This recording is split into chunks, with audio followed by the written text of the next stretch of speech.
नमस्कार, आपके साथ मैं हूं विद्यानाथ झा। शुरू हो चुका है ब्रह्मास्त्र। वंदे मातरम पर सरकार की नई गाइडलाइंस को लेकर विवाद थमने का नाम नहीं ले रहा है। अब तो इसे मजहबी रंग देने की कोशिश शुरू हो गई। इसे मुस्लिम को हिंदू बनाने की साजिश बताया जा रहा है। कल तक सियासी पार्टियां विरोध कर रही थी, लेकिन अब मौलाना ब्रिगेड एक्टिव हो गया है। कौसर हयात खान ने तो यहां तक कह दिया है कि वंदे मातरम के नाम पर मुसलमानों पर जबरदस्ती हिंदू कल्चर को थोपने की तैयारी की जा रही है और जबरन हिंदू बनाने की कोशिश हो रही है। लेकिन सवाल है, देश की एकता अखंडता में हिंदू मुसलमान कहां से आ गया? सवाल यह भी है कि जब आजादी की लड़ाई के दौरान राष्ट्रगीत से देशभक्ति की भावना झलकती थी और सब लोग साथ में गाते थे, तब मजहब नहीं देखते थे क्या? भला आज उसे मजहबी रंग देने की कोशिश क्यों की जा रही है? क्या बंगाल यूपी चुनाव को लेकर खास वोट बैंक को खुश करने के लिए कोई नया नैरेटिव गढ़ने की कोशिश हो रही है? ब्रह्मास्त्र में आज इसी मुद्दे पर डिबेट होगी, लेकिन उससे पहले कैसे इस पूरे मुद्दे पर देश भर में हंगामा चल रहा है और कौन कौन इसका विरोध कर रहा है। जो गीत भारतीय सेनानियों में और भारत को आजाद कराने के लिए लड़ाई लड़ने वालों में जोश भर दिया करती थी, जो 1896 से लेकर 1937 तक सब लोग मिलकर गाया करते थे, और जिन्ना के विरोध के बाद 1937 में जब इसके कुछ पैरे हटा दिए गए, तब तक देश की आजादी की लड़ाई के लिए क्या हिंदू, क्या मुसलमान, क्या सिख, क्या ईसाई, जो भी इस देश की आजादी के लिए लड़ रहा था, सब एक साथ ये गीत गाया करते। तब किसी की मजहब पर कोई आंच नहीं आया, कोई मुस्लिम हिंदू नहीं हो गया, तब किसी का धर्म परिवर्तन अपने आप नहीं हो गया, तब यह देश पूरा हिंदुओं का नहीं हो गया। लेकिन आज की सरकार ने अगर कहा है कि राष्ट्रगान से पहले राष्ट्रगीत भी गाना है, इसके लिए नोटिफिकेशन हो चुका है, तो फिर बवाल क्यों? कोई कलमा पढ़ के मुसलमान हो सकता है, लेकिन क्या इस्लाम में कोई ऐसी व्यवस्था भी है कि अगर कोई आदमी किसी की वंदना कर ले, किसी के लिए गीत गा दे, तो इस्लाम से खारिज हो जाएगा? आज इसी पर बात करेंगे। धनंजय गिरी जी, प्रवक्ता बीजेपी के हमारे साथ हैं। फैज खान, मुस्लिम राष्ट्रीय मंच से हमारे साथ हैं। कारी अबरार जमाल, राष्ट्रीय अध्यक्ष जमीयत हिमायतुल इस्लाम के हमारे साथ हैं। मोहम्मद आजम खान, समाजवादी पार्टी के प्रवक्ता हमारे साथ हैं। इमरान सोलंकी, पश्चिम बंगाल AIMIM के अध्यक्ष हमारे साथ हैं। हाजी नाजिम खान, पीस पार्टी के प्रवक्ता हमारे साथ हैं। शाहबुद्दीन रजवी बरेलवी कुछ देर में हमारे साथ जुड़ जाएंगे। मेरा सबसे पहला और बेसिक सवाल है मोहम्मद फैज खान साहब आपसे, कि एक बात तो इस्लाम में है कि कलमा कोई पढ़ ले तो वो इस्लाम धारण कर लेता है या धारण कर सकता है, लेकिन इस्लाम में क्या यह भी है कि अगर आप अपने राष्ट्र, अपने देश, अपनी धरती, अपनी भूमि, अपनी माता की वंदना करते हैं तो आप इस्लाम से खारिज हो जाएंगे? देखिए, पैगंबर हज़रत मोहम्मद सल्लल्लाहु अलैहि वसल्लम को जब अपनी जन्मभूमि मक्का छोड़ना पड़ा ना, तो वो बार बार मुड़कर देख रहे थे और ये कह रहे थे कि अगर मुझे मेरे लोग यहाँ से नहीं निकालते तो मैं तुझे छोड़कर कभी नहीं जाता। अपनी धरती को कहते हैं। और इसी क्रम में कुरान शरीफ में उम्मुल कुरा शब्द आया है। शहर मक्का को सभी शहरों की माँ कहा गया, यानी पैगंबर हज़रत मोहम्मद सल्लल्लाहु अलैहि वसल्लम की जन्मभूमि को भी माँ शब्द से नवाजा गया कुरान शरीफ के द्वारा। तो मैं अपनी जन्मभूमि को भी भारत माँ कहता हूँ, और इस माँ से मोहब्बत करना, इसकी वंदना करना, इससे अपनापन दिखाना, इसका जयकारा लगाना, ये तो दिल को सुकून देने वाला है। तो इससे इस्लाम कैसे खारिज हो सकता है? हम गैर मुस्लिम कैसे हो सकते हैं? हम ईमान से कैसे हट सकते हैं? बल्कि हम जब अपने वतन से मोहब्बत करते हैं, अपने वतन के हक में लड़ते हैं, अपने वतन का तराना गाते हैं, तो इससे तो ईमान मजबूत होता है। इससे कहीं कोई ईमान नहीं जाता। हाँ। ओके, वापस आऊंगा आपके पास। उधर इमरान सोलंकी उंगली उठा रहे हैं। इमरान जी, वंदे मातरम अगर आप गा लेते हैं, हमारे सेनानी जो सब मिलकर गाते थे वंदे मातरम, वो सब हिंदू हो जाते थे। मुसलमान जो गाते थे वो भी हिंदू हो जाते थे। वो अपने मजहब से चले जाते थे, मजहब के नहीं रह जाते थे, वो इस्लाम के विरोधी हो जाते थे। अगर तब नहीं हुआ तो आज कैसे हो रहा है? अच्छा, बहुत बहुत शुक्रिया सर, आपने मुझे मौका दिया। लेकिन पहली बात अब ये है कि वंदे मातरम पढ़ना, वंदना करना, ये हम इसलिए करते हैं, हम नहीं करना चाह रहे, हम लोग नहीं करते हैं कि अगर वंदे मातरम वंदना के लिए पढ़ा जाता है, हम देश से मोहब्बत करते हैं। आप मुझे एक बात बताइए साहब, अगर देश से मोहब्बत और जोश और जज्बा भरने के लिए मुझे वंदे मातरम पढ़ना होगा, जो नहीं पढ़े वो जज्बा नहीं है उनके अंदर। और अल्लाह के नबी के बारे में बता रहे, मक्का के शहर के बारे में बता रहे हमारे फैज साहब, इनको पता नहीं मोहब्बत करना अलग है, लेकिन उनकी पूजा करना अलग चीज है। मोहब्बत कर सकते हैं आप, मोहब्बत, हमारे देश से मोहब्बत है, लेकिन आप पूजा की बात क्यों करें? हम पूजा नहीं, बंदा नहीं करते देश की। है वो बेहतर बताएंगे अभी हम आप। मोहब्बत करते हैं, हम मोहब्बत करते हैं। ये आप पैमाना नहीं कि आप उसको नापेंगे कि हम तो पूजा करें, हम मोहब्बत करते हैं देश से। मोहब्बत इजहार अगर गीत के जरिए कर रहे हैं तो दिक्कत क्या है? हमारे मोहम्मद, हम लोग प्रॉफेट मोहम्मद सल्लल्लाहु अलैहि वसल्लम के आदर्शों पर चलने वाले हैं। हम प्रॉफेट मोहम्मद सल्लल्लाहु अलैहि वसल्लम की पूजा नहीं कर सकते। हम कुरान को मानने वाले हैं, लेकिन हम कुरान की पूजा नहीं करते।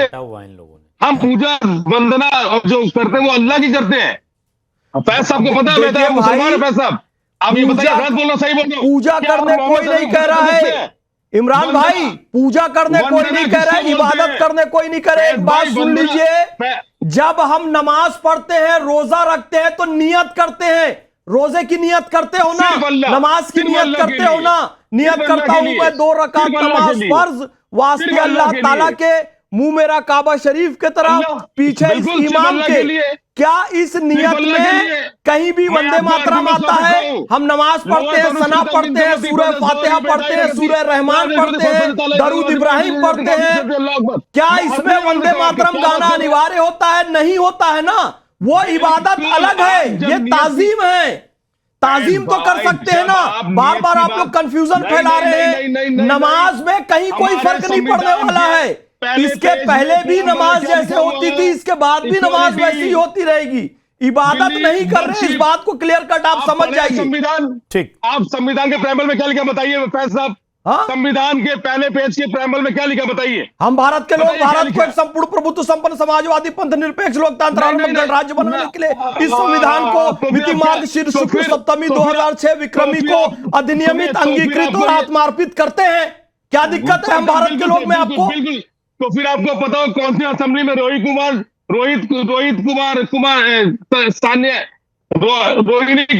चौधरी ने क्या बोला था कि अल्लाह धर्म के नाम पे करिए, इसको प्राइमल को चेंज करिए, इसको माता के नाम पे रखिए, खासकर वंदे मातरम के लिए बोला था।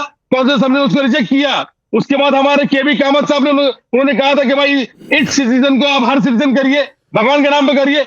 हमारे कौन सा असेंबली ने उसको कैंसिल किया, उसको डिनाई किया? तो हम अल्लाह की बात करते हैं मेरे भाई। संविधान का अनुच्छेद 51 का बिंदु ख मौलिक कर्तव्य फंडामेंटल ड्यूटी ये कह रही है कि स्वतंत्रता आंदोलन को प्रेरित करने वाले आदर्शों को अपने हृदय में संजो कर रखना और उसका पालन करना। वंदे मातरम ने तो सबसे ज्यादा स्वतंत्रता आंदोलन को प्रेरित किया, तो उसके आदर्शों का पालन करना, उसे हृदय में संजो कर रखना हर भारतीय का वो फंडामेंटल ड्यूटी है, मौलिक कर्तव्य है। ये संविधान में लिखा हुआ है। एक सेकंड लगातार इमरान सोलंकी जी आप लगातार बोल रहे हैं, एक सेकंड रुक जाइए। इमरान भाई आराम से। न देश छूट रहा है, न धर्म छूट रहा है, न मजहब से खारिज हो रहे हैं। अगर आप लोग कह रहे हैं कि वंदे मातरम गाने से आप हिंदू हो जाएंगे, या जो लोग वंदे मातरम गा लेंगे उनको हिंदू बनाने की साजिश हो रही है। इस्लाम में टीवी पर बैठना, टीवी पर बोलना, टीवी देखना, दूसरे की महिला को देखना, राह चलते नजर उठाकर अगर गलती से भी किसी महिला पर नजर पड़ जाए तो कितने कोड़े का प्रावधान है बताइए जरा। अरे सर, उसमें इस्लाम नहीं आ रहे आते आपके, लेकिन वंदे मातरम में आड़े इसलिए आ जाता है। सुनिए मैं बता रहा हूं, मैं बता देता हूं इमरान सोलंकी जी, अभी मैं आऊंगा। आप इस्लाम, मुस्लिम, हिंदू, देश, वंदे मातरम पर आऊंगा, उसके लिए मैंने पैनलिस्टों को बुला रखा है, वो समझाएंगे। लेकिन मैं बता देता हूं, आप लोगों को दिक्कत इस बात से नहीं है कि वंदे मातरम मुसलमान गाए या ना गाए। आपको दिक्कत इस बात से है कि अगर मुस्लिम समाज भी वंदे मातरम गाने लग जाएगा तो वो भी जिसे आप राष्ट्रवादी पार्टी कहते हैं उसका ना हो जाए। ये दिक्कत है आप लोगों की। पॉलिटिकल मोटिव की वजह से आप लोग बरगला रहे हैं। इमरान भाई साहब, आपके फैसला वंदे मातरम गा रहे हैं, मुझे कोई दिक्कत नहीं, गाइए, हमारा धर्म इजाजत देता नहीं है। हम अरे देश की भैया वंदना आपका नहीं करते देता हैं। होगा, हम अल्लाह आपका तो एक हिंदू भाई के घर आपने मिठाई खा ली होली की दिवाली की तो आपका ईमान चला जाता है, भारत बिल्कुल माता की नहीं जय सर, बोल दो ईमान चला जाता है, अरे सर, आपका बात आप बात में टॉपिक से ईमान मत चला भटकिए। जाता है, टॉपिक जय से हिंद मत में भी भटकिए। ईमान चला जाता है। हमको टॉपिक- भैया टॉपिक से मत- मजबूत जय हिंद ईमान बोलते हैं, वाले लोग किससे हैं नहीं हम। बोलते हैं? यदि हम किससे बोलते हैं, जय हिंद हैप्पी बोलते हैं? होली कहते हैं, हम आपके हैप्पी ईमान को दिवाली ज्यादा कहते हैं नहीं तो हमारा आप ईमान नहीं मजबूत जाता हमारे को है, ज्यादा इन मत लोगों का लीजिए। इससे भी ईमान चला जाता है। ठीक। ईमान हुआ बात- छुई मुई का पौधा हुआ, मेरा बहुत मजबूत ईमान है। टॉपिक उस पे आइए। टॉपिक मुसलमान मेरी बात सुन तो लीजिए। पता नहीं किस इमरान धर्म भाई के हैं, एक मिनट कहते ऑडियो हैं डाउन इनका कर दीजिए, धर्म रुक जाइए वतन से एक सेकंड, एक मोहब्बत सेकंड। करना फैज खान नहीं साहब, फैज खान साहब, मुसलमान जिसका ईमान मुकम्मल हो, चट्टान की तरह हो, वो मुसलमान होता है। और वो वंदे मातरम गाने से, किसी की मां का पैर छू लेने से या अपनी मां की वंदना कर लेने से उसका ईमान डिगता नहीं है। इतना तो मुसलमान नहीं होने के बावजूद मैं भी जानता हूं साहब, लेकिन आप लोग जो ये खेल खेल रहे हैं इससे देश में फूट डाल रहे हैं। कारी साहब एक सेकंड रुक जाइएगा, अब रुक जाइएगा, लगातार आप बोल रहे हैं। कारी अबरार जमाल साहब, सर मैं ये जानना चाहता हूं कि क्या सच में यह मुसलमानों के खिलाफ एक साजिश है जो वर्तमान सरकार कर रही है, या फिर साजिश वो लोग कर रहे हैं जो मुसलमानों को बरगला रहे हैं?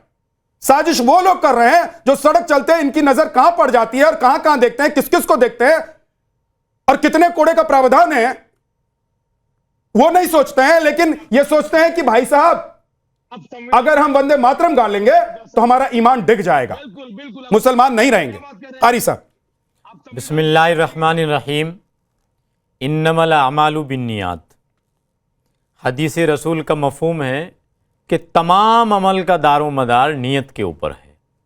लिहाजा जब हम लोग वंदे मातरम गाते हैं तो वंदना का मतलब, जहाँ ये लोग एक तरफ पूजा कहते हैं कि वंदना का मतलब पूजा है, तो हमारे नज़दीक वंदना का मतलब ताज़ीम है, हमारे नज़दीक वंदना का मतलब तारीफ़ है, हमारे नज़दीक वंदना का मतलब हम्द है, हमारे नज़दीक वंदना का मतलब दुआ है। और कुरान में, इस्लाम में, शरीयत में कहीं नहीं लिखा है कि आप अपने देश की ताज़ीम नहीं कर सकते, आप अपने देश की तारीफ नहीं कर सकते, आप अपने देश के लिए दुआ नहीं पढ़ सकते। अरे भाई, उलामा का इख्तिलाफ है इसके माने को लेकर, और आपको पता होना चाहिए जिस मसले पर उलामा का इख्तिलाफ होता है वहाँ पहले से खुद ब खुद हुक्म नरम हो जाता है। आप कहाँ की बात कर रहे हैं? आप कट्टरता फैला करके मुसलमानों को गुमराह मत कीजिए, आप खुदारा मुसलमानों को गुमराह मत कीजिए। ठीक है, आप बीजेपी के खिलाफ जाइए, आप मोदी के खिलाफ जाइए, योगी के खिलाफ जाइए, लेकिन खुदा के वास्ते, अल्लाह के वास्ते आप देश के खिलाफ मत जाइए, आप इस्लाम के खिलाफ मत जाइए, आप रसूलुल्लाह सल्लल्लाहु अलैहि वसल्लम की अहादीस के खिलाफ मत जाइए, आप इस्लाम को इतना कट्टर बनाकर मत पेश कीजिए। साहब वो कह रहे हैं कि इस्लाम, अल्लाह और रसूल के खिलाफ तो हम तब चले जाएंगे जब वंदे मातरम गाएंगे। अरे वंदना का मतलब ताजीम, और अपने देश की ताजीम, अपने देश की इज्जत, अपने देश का गौरव, अपने देश की हम्द कहां कुरान के अंदर लिखा है? कुरान को कितना कट्टर बना दिया आप जैसे मुल्लाओं ने, आप जैसे पाखंडियों ने, आप जैसे पार्टियों के दलालों ने कितना कट्टर बना दिया। शर्म नहीं आती पाखंडी लोगों? तुम्हें ये दलाली करते शर्म नहीं आती? क्या क्या बकवास कर रहे हो यहां टीवी पर बैठ करके? कहां लिखा है कुरान के अंदर, कहां लिखा है इस्लाम के अंदर कि आप अपने देश की ताजीम नहीं कर सकते, आप अपने देश की तारीफ नहीं कर सकते? मुझे इस बात पर गुस्सा आया है कि आप इस्लाम को कट्टर बनाकर पेश कर रहे हो, और एक कारी होने के नाते, एक इस्लामिक स्कॉलर होने के नाते मेरा फर्ज बनता है इस्लाम की हिफाजत करना, इस्लाम को सही तरीके से पेश करना। आप जैसे पाखंडी, आप जैसे लोग अपने आप को टीवी पर चमकाने के लिए, जरा सी शोहरत हासिल करने के लिए आप इस्लाम को कट्टर बना रहे हो। शर्म नहीं आती आप लोगों को? कारी साहब, मेरे एक सवाल का जवाब जमाल दीजिए। साहब जी बोलिए, जल्दी जवाब बोलिए, दीजिए। जल्दी बोलिए। डूब कर मर जाना चाहिए आप लोगों को, डूब कर मर जाना चाहिए। कहां लिखा है कुरान के अंदर कि अगर वंदे मातरम गाया जा रहा है और अब वंदे मातरम गाने से आपका ईमान चला जाएगा? पूछना चाह रहे हैं, कितना कमजोर ईमान है आप लोगों का।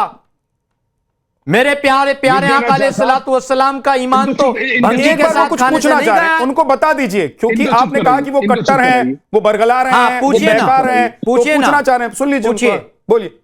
विद्यानाथ झा साहब, वंदना का मतलब क्या होता है? ताजीम, इज्जत करना होता है। ताजीम, इज्जत। आपसे नहीं पूछा आपको ने? नहीं, वंदना मतलब पूजा करना होता है, इबादत करना होता है। अरे मुंडे पूजा, मुंडे वंदना, मत बिना अर्चना। मेरे को ले, मैं बताता हूं इनको क्या होता है। ये होता है देखिए मेरे भाई। साहब, एक शब्द का अनेकानेक अर्थ होता है। रहीमन पानी राखिए, बिन पानी सब सून, पानी गए ना उबरे मोती मानुष चून।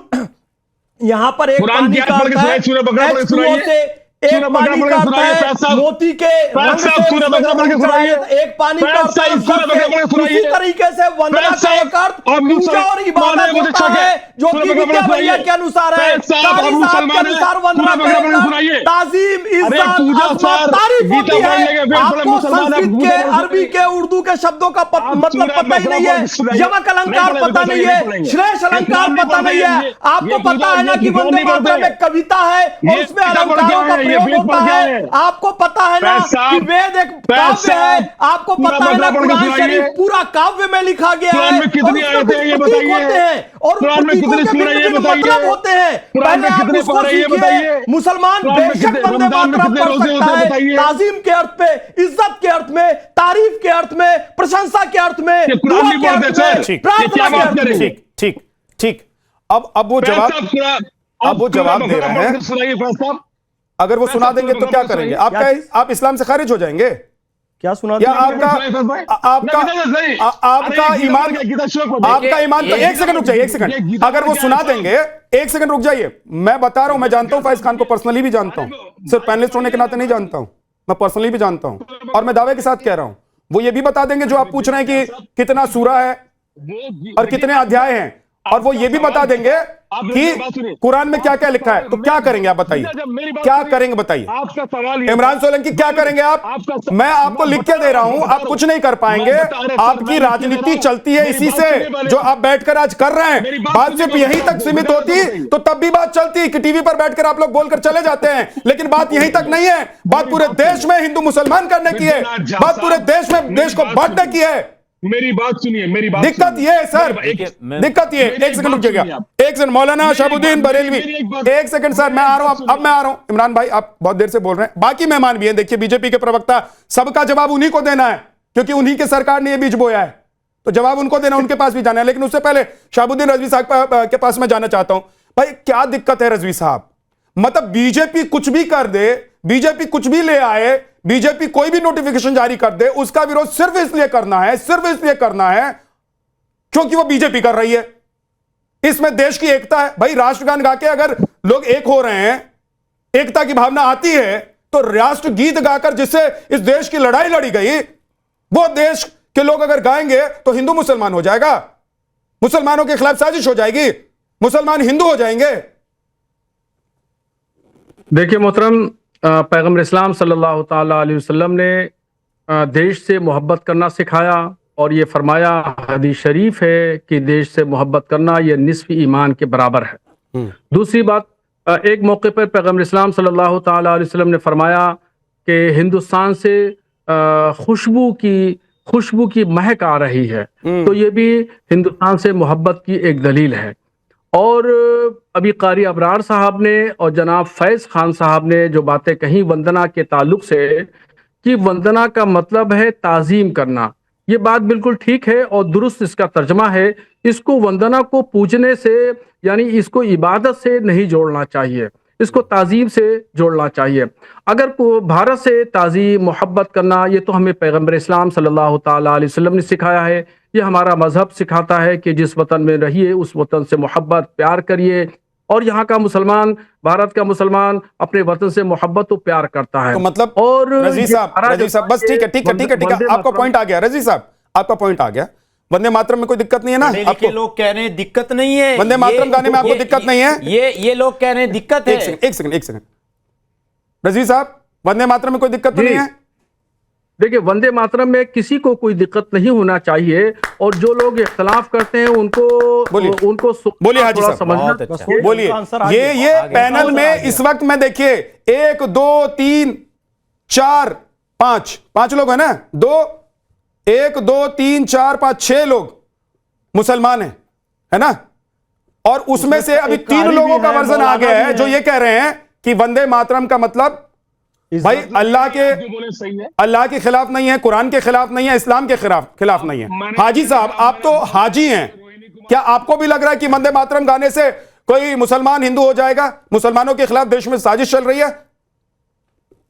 हाँ झा साहब, देखिए हमारे देश का राष्ट्रगीत है, हम तो दिल से सम्मान करते हैं अपने राष्ट्रगीत का। और देखिए हाजी नाजिम खान बड़े फख्र से कहता है कि भारत जिंदाबाद, इनकलाब जिंदाबाद, जय हिंद जय भारत। हाजी नाजिम तो बड़े फख्र से कहता है और अपने भारत के संविधान के अकॉर्डिंग, और सुन तो लीजिए, वंदे मातरम गा दीजिए, अपने भारत के राष्ट्रगीत का सम्मान भी करता है। और रही बात ये, अभी आप कह रहे हैं कि राष्ट्रगीत बोल दीजिए, भाई सुप्रीम कोर्ट की गाइडलाइन है, उसको मत भूलिए आप लोग। भाई अगर मेरी मर्जी है तो मैं बोलूंगा, अगर मेरी मर्जी नहीं है तो आप मुझसे मतलब आप लोग, आप वही लोग हैं, जब तक कानून नहीं बना देंगे, जब तक कानून नहीं बना देंगे, जब तक डर नहीं आपको होगा कि सर कलम हो जाएगा, जब तक डर आपको नहीं होगा कि जेल चले जाएंगे, जब तक आपको डर नहीं होगा कि उम्र कैद हो जाएगी, तब तक आप कुछ नहीं करेंगे। आप उन्हीं में से हैं क्या? जहाँ साहब देखिए, हम लोग तो भारतीय हैं, भारत के संविधान से मोहब्बत करते हैं और भारत का राष्ट्रगीत है, हम अपने राष्ट्रगीत का सम्मान करते हैं। अगर सुन लीजिए फैसला, सुन लीजिए। और रही बात ये यहाँ पर, अब बन गया है ना नियम, अब संविधान में आ जाएगा ना, जल्दी से वो भी कानून में आ जाएगा, तब तो उसका पालन करेंगे ना। ऐसे खड़े होंगे ना, वंदे मातरम, हाँ, अरे सुन लीजिए, सुजलाम सुफलाम मलयजशीतलाम सस्यश्यामलाम मातरम वंदे मातरम गाएंगे ना, ऐसे खड़े होकर नजरें सामने रख के। हम तो अच्छा हाजी जी, आपको वंदे मातरम गाने से परेशानी क्या है? मैं एक लाइन में, जो आप दोनों बोल रहे हैं ना, एक सेकंड, एक लाइन में मैं उसको कर देता हूं। हाजी साहब, वंदे मातरम गाइए। मैं तो राष्ट्रगीत का सम्मान करता हूं, सम्मान दिल से सम्मान करता हूं। अरे राष्ट्रगीत का सम्मान करता हूं। रही बात ये कि हाँ देख, रही बात ये कि गा दीजिए ना, जो आप बात, छह पैरा मत सुनाइए, एक ही पैरा सुनाइए। पांचों वक्त इस भारत की पाक सरजमी को सजदा करते हैं, नमाज पढ़ते हैं। और रही बात ये कि अगर आप इधर उधर की ना बात कर, सुनिए हाजी साहब, इधर उधर की बात नहीं, वक्त जाया मत कीजिए, सीधे मुद्दे पर आइए, एकदम पिन पॉइंट जो सवाल कर रहा हूं मैं उसका जवाब दीजिए। आप कह रहे हैं सम्मान करता हूं, मैं देश का सम्मान करता हूं, मैं भारत का नागरिक हूं और सब कुछ भारत का मेरा है और सब कुछ मेरा भारत का है। वंदे मातरम सुना दीजिए, पहला पैरा सुनाइए। हाँ देखिए जज साहब, देखिए मैंने कहा बड़ी जिम्मेदारी के साथ मैंने कहा, क्या तूने कहा? अरे सुन तो लीजिए भाई, मैं अपने राजगीत का सम्मान करता हूं। सुनाइए, सुन लीजिए। अरे तो जिसका सम्मान करते हैं उसको गाने में क्या दिक्कत है? राजगीत का मतलब ये होता है कि भैया आप जहां पे भी, किसी ने पूछा आपसे कि राष्ट्रगीत का मतलब क्या होता है? मैंने पूछा आपसे, मैं कह रहा हूं कि आप जिसका सम्मान करते हैं मैं आपके उसको कहने गा से दीजिए। नहीं सुन तो लीजिए, मैं आपके कहने से क्यों सुनाऊं? क्यों गाऊं मैं आपके कहने से? भाई आप ये विक्टिम कार्ड है, सभा हो रही है, ये सुनिए ना, सुनिए फैज खान साहब, ये विक्टिम कार्ड है, आप बोलेंगे तो नहीं सुनाऊं। अच्छा चलिए, मैं नहीं बोलता हूं। आप जिसका सम्मान करते हैं, आपने खुद कहा कि अब मैं सम्मान कर रहा हूं, तो आपके दिल के अंदर से सम्मान निकला होगा, मन के अंदर से, शरीर के अंदर से, दिमाग के अंदर से, मुंह से सम्मान निकला है ना। तो उसी मुखार बिंदु से आप जरा एक पैरा सुना दीजिए वंदे मातरम। हाँ झा साहब, देखिए भारत का संविधान जिंदाबाद, भारत जिंदाबाद। तो मैं तो देखिए भारत प्रेमी हूं, हमेशा आपसे यही बात करूंगा। और रही बात ये कि अरे राजगीत की बात, राजगीत का सम्मान करता हूं, चिंता मत कीजिए, वंदे मातरम गा दीजिए, बहुत गुजारिश है, सम्मान करता हूं। कोई प्रेशर नहीं आप ये कह देंगे, इतना कमजोर है आपका ईमान हाजी नाजिम खान, आपका ईमान इतना कमजोर है कि एक पैरा अगर आप वंदे मातरम यानी देश के लिए, यानी जिस मिट्टी से जन्मे हैं आप, जिस मिट्टी से खाते हैं आप, जिस मिट्टी में रहते हैं आप, जिस मिट्टी में आपकी न जाने कितनी पीढ़ियां आ गई होंगी और कितनी पीढ़ियां आएंगी, उसके लिए आप एक पैरा नहीं गा सकते हैं। और देश का सम्मान करता हूं, फलाना करता हूं, ढिमकाना करता हूं, ये ढोंग की बातें मत कीजिए हाजी साहब। अरे सुन लीजिए, आप ढोंग की बातें मत कीजिए। सुन लीजिए, मैं अपनी देशभक्ति का प्रमाण आपको दूंगा भी नहीं।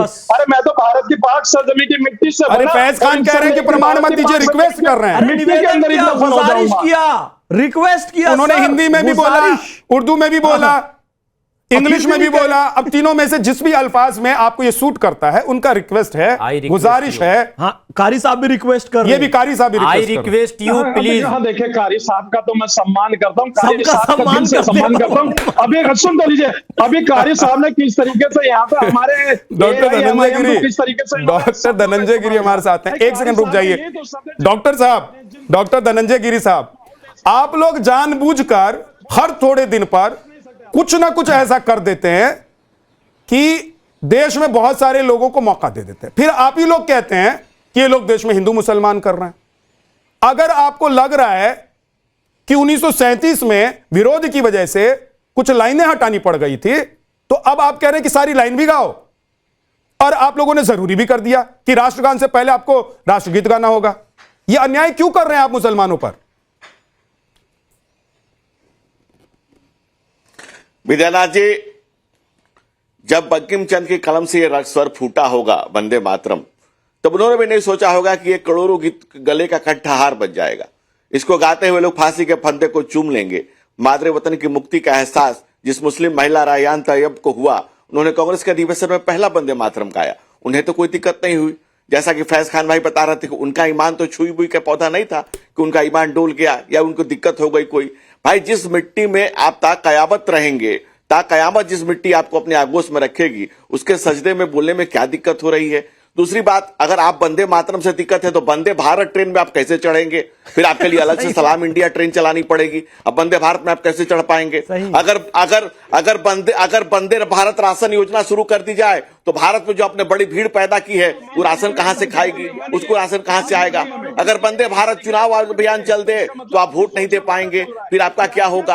आपको एक शब्द से एक दिक्कत क्या है, ना आप ट्रेन पर चढ़ पाएंगे, ना इस मुल्क में रह पाएंगे, ना इस मिट्टी में सजदा जिसमें आपको ताक़यामत गुजारनी हो, कैसे रह पाएंगे? आप जन्नत की चिंता दिखा रहे हैं। आप आम मुसलमान को, इस देश के कॉमन मुसलमान को जन्नत की चिंता दिखा रहे हैं, लेकिन आपको जनतंत्र की कोई चिंता नहीं। आप जनतंत्र को लहूलुहान करने को तैयार हैं, जन्नत का हवाला देकर के। हम कह रहे हैं कि जन्नत के जज्बात को बाद में रखिए, पहले जनतंत्र के जज्बात को रखिए। इस जनतंत्र को लहूलुहान मत करिए, इसकी संस्कृति को खराब मत कीजिए। आप जहां है, मातृ वतन का सम्मान करिए, उस मिट्टी का सम्मान करिए, उस जमीन का सम्मान करिए, उसमें ताक़यामत रहेंगे। और भाईजान, पीस पार्टी के आप पीस नहीं फैला रहे हैं, आप हाजी साहब, आप पीस पार्टी से हैं। हाजी साहब पीस पार्टी से हैं। ये आपका पहला कर्तव्य बनता है कि आप थोड़ा पीस रहें, शांत रहें, पीस रखें, शांति रखें। सुन लीजिए जो बोल रहे हैं। 35 मिनट में एक शब्द नहीं बोला। बिल्कुल बोलिए विद्यानाथ जी, मैंने 35 मिनट एक शब्द नहीं बोला। धनंजय जी, आप मैं कंप्लीट सबको सुना है, क्योंकि असहमतियों का सम्मान ही लोकतंत्र है। मैं कह रहा हूं कि असहमतियों का सम्मान ही लोकतंत्र है, और हमारे पुरखों ने असहमतियों की फसल बोई है। ये लहलहाता हुआ लोकतंत्र उसी की बानगी है। और मैं कह रहा हूं कि जब तमाम लोगों के, तमाम मजहब धर्मों के लोग, सारे संप्रदाय के लोग, पूरा देश जिस वंदे मातरम की आवाज से एक हुआ, जिसने अंग्रेजों के पसीने छुड़ाए, गांव में खेत में काम करता हुआ नौजवान हो, चाहे कोई भी व्यक्ति हो, जो वंदे मातरम बोल करके अंग्रेजों के खिलाफ खड़ा हुआ, उनकी गोलियों के खिलाफ खड़ा हुआ, उनके बर्बरता के खिलाफ खड़ा हुआ, फांसी के फंदे को चूमा, जब आप उसका विरोध करने लगे, जो लोगों ने विरोध किया, उन लोगों ने इस देश का बंटवारा किया, उन्होंने मुल्क का बंटवारा किया। आप ऐसी मानसिकता का रखते हैं तो आपकी मानसिकता का स्वागत नहीं किया जा सकता है। मैं उन लोगों को सलाम करता हूं, उन लोगों को प्रणाम करता हूं जिन लोगों ने कहा कि नहीं, इस मुल्क की बंदगी, इस मुल्क की इस मिट्टी का धन्यवाद देना। तो आपके कहने का मतलब यह है कि बीच बीच में कुछ कुछ आपकी सरकार और आप लोग, धनंजय साहब, वो जिन्ना किस मानसिकता के लोग हैं। धनंजय गिरी जी, आपके कहने का मतलब यह है कि लोकतंत्र जिंदा रहे, इसलिए आप लोग बीच बीच में कुछ ना कुछ ऐसा जरूर करते हैं जिससे विरोध के सुर भी उठते रहते हैं, और उसको आप लोग आत्मसात भी करते हैं, क्योंकि ये लोकतांत्रिक देश है। देख, सबसे बड़ी बात क्या है, बाबा साहब डॉक्टर भीमराव अम्बेडकर ने संविधान दिया तो हम लोकतंत्र दिवस नहीं बनाते हैं, हम गणतंत्र दिवस बनाते हैं। एक एक गण इस लोकतंत्र से जुड़े, इस तंत्र से जुड़े, और इस देश की को आगे बढ़ाने के काम में अपना योगदान करे। कोई भी असहमति नहीं होनी चाहिए। भारत माता के नाम पर, राष्ट्र की एकता के नाम पर, राष्ट्र की समग्रता के नाम पर, राष्ट्र के सवाल पर हमें फैज खान, काजी अबरार जमाल और ऐसे तमाम लोगों को, अध्यक्ष AIM जो बैठे हुए हैं, तीन लोगों ने कहा कि नहीं, कोई दिक्कत नहीं है करने में, भारत माता के सम्मान में खड़े होने में, भारत माता के वंदे मातरम गाने में, या इस देश की मिट्टी में जिसमें हम ताक़यामत रहेंगे। ये लोग ऐसा कहते हैं तो गाली खाते हैं सर। जिस बात को कहा, यही सब कहते हैं तो गाली खाते हैं दिन रात। फैज खान साहब का तो मुझे लगता है कि पेट भर जाता होगा गाली खा खा के, इतनी गाली खाते हैं। और आज कारी साहब ने जो कह दिया ना यहाँ पर, मुझे लग रहा है कि अगर 3 दिन तक इनको खाना खाने की जरूरत नहीं पड़ेगी, इतनी गालियां पड़ेंगी। मैं तो मैं आपको बता देता हूं, क्योंकि जिस सहमति और असहमति की बात डॉक्टर धनंजय गिरी आप कर रहे हैं, उसमें असहमत वाले लोग सिर्फ बोलते नहीं हैं, वो सोशल मीडिया पर जीना मुश्किल कर देते हैं। चलिए, ये तो मजहबी लोग हैं। हाजी नाजिम, एक सेकंड रुक जाइएगा, आ रहा हूं इमरान भाई। देखिए, एक साहब बचे हुए अभी समाजवादी पार्टी के, हाजी नाजिम, फैज खान साहब, शाहबुद्दीन रजवी साहब, कारी साहब, ये सब तो मजहब की बात करने वाले, बताने वाले भी लोग हैं, है ना, स्कॉलर्स भी हैं ये लोग। लेकिन मोहम्मद आजम खान साहब, आप तो एक राजनीतिक पार्टी से आते हैं, आप लोगों को भी क्या देश की वंदना करने में, देश की पूजा करने में, देश का सम्मान के लिए अगर कोई गीत होता है तो उसमें आप लोगों को दिक्कत है? आप लोगों को हिंदू मुसलमान नजर आता है?